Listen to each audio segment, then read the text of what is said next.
As we come on the air tonight, a boil water advisory remains in effect in the South Bay. Good evening and thanks so much for joining us. I'm Marcella Lee. And I'm Jesse Pagan. Some businesses under the order say they did not get notifications. And some people in parts of San Diego and Chula Vista say they didn't know about the advisory until a day later. You can see the affected areas on this map right behind us. The areas shaded in red are the people who are affected. Customers with the California American Water Company in Imperial Beach, Cornado, south of Fiddler's Cove, and then parts of San Diego and Chula Vista. Tonight, CBS 8's Rocio de la Fe is digging into the communication breakdown.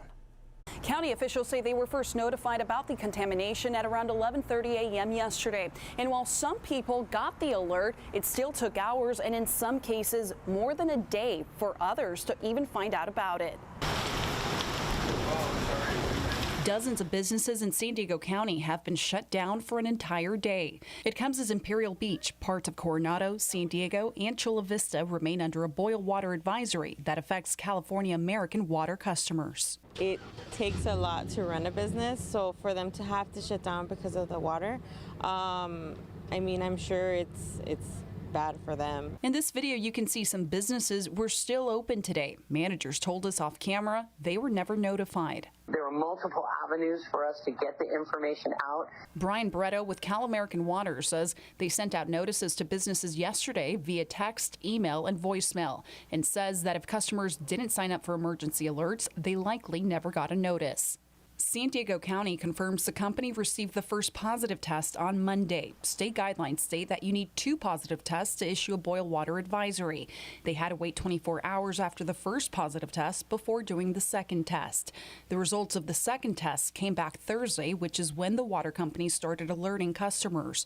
Imperial Beach Mayor Paloma Aguirre says she wants answers. It's like an emergency on top of an emergency for us. We're already being impacted by our coastal ocean waters. The tsunami of sewage that Tropical Storm Hilary brought to our community was in the billions. Our air is poisoned, our water is poisoned, and now our drinking water is poisoned. I tried reaching the company tonight to find out why customers in San Diego and Chula Vista were not included in the boil water advisory until late last night, hours after Imperial Beach and Cornado were first notified, but I was unable to reach anyone. At an earlier news conference, Bretto said the company has no indication that the water in their system is contaminated and that only one sampling site tested positive. The company needs 2 consecutive negative samples from multiple sites to lift the advisory. That could come as early as tomorrow. Rocio de la Fe, CBS 8.